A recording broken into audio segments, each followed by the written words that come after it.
On KREM News at noon, Harvard's president has announced her resignation. Coming up, a look back on why students and lawmakers called for her to step down. And it's all quiet weather-wise today, but for the rest of the week, we'll be tracking some snow chances as they increase heading into the weekend. All right, so many of us looking at a way to get rid of the Christmas tree that is now a little bit past its prime. The city of Spokane can help, and we're going to let you know how.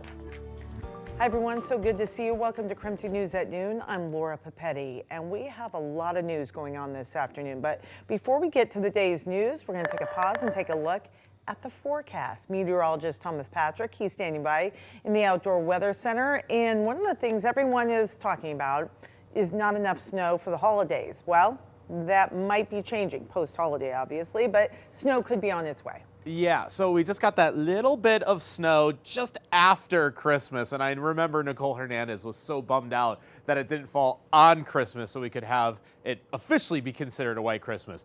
It had been a very mild December and still continues to be so. Standing out here on this early January day does not feel that bad at all. 36 is our current temperature in Spokane. It's up to 42 in Lewiston right now. Yes, it is overcast skies and the sun trying to cut through it. As you see, it kind of moderately thick, but it is obviously a bit heavier in terms of the cloud coverage to the west. Now, this looks impressive on the west side with the snow over the Cascades and the eastern slopes and the steady rain for the Puget Sound.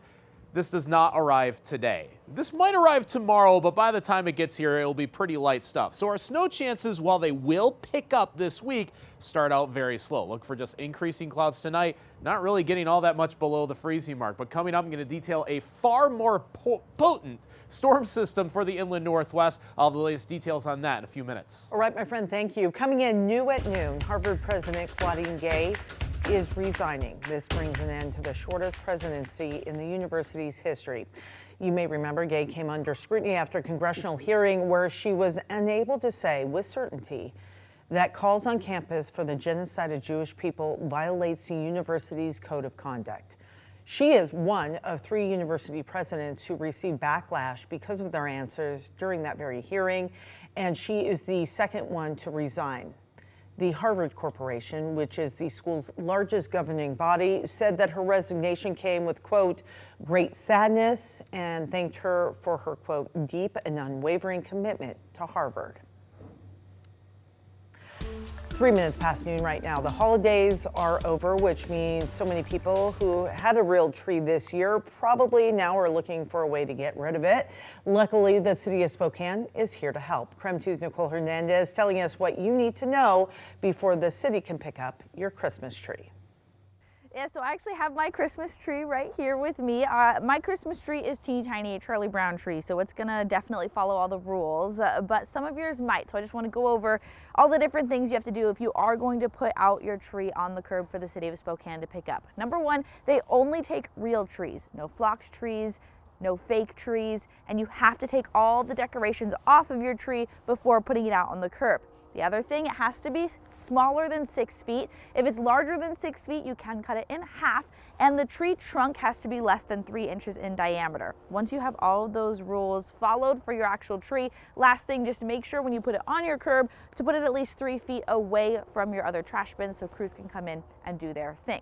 Now, if you don't want to get rid of your tree quite yet and you want to wait until later in January, or you just don't want to do curbside pickup at all, here's a list of some of the places that you can take your tree that will accept Christmas trees. The other thing the city of Spokane suggests doing is reaching out to local organizations, local Girl Scout or Boy Scout troops, even local high schools. Some of them run programs where they'll take care of your tree for a small fee, and then that fee, of course, goes to help local community organizations. If you are, though, choosing to do curbside pickup, that starts today and goes until January 12th. So you have this week and next week to put your tree out. In Spokane, Nicole Hernandez, KREM 2 News. Today, Spokane Valley City Council meetings will return to City Hall and swear in some new members. Jessica Yeager and Al Merkel are the new City Council members. Returning member Tim Hattenberg will also be sworn in. Spokane Valley City Council meetings were temporarily held at the Center Place Regional Event Center since April, while City Hall was under construction. Taking a look at Idaho, the Coeur d'Alene City Council will be taking comments from the public about impact fees. That'll be at their meeting today. So you may remember the City Council voted to delay adopting a multi-million-dollar capital improvement plan that was back in November. The capital improvement plan is focused on keeping up with growth in the area. Now, according to our news partners at the Coeur d'Alene Press, the amendments to impact fees being discussed today would clarify exemptions and how the fees would be calculated and then collected. That meeting begins at 6 p.m. If you'd like to attend, it'll be at the Coeur d'Alene Library Community Room. Also, Washington state lawmakers will be back in Olympia a week from now for the start of a new legislative session.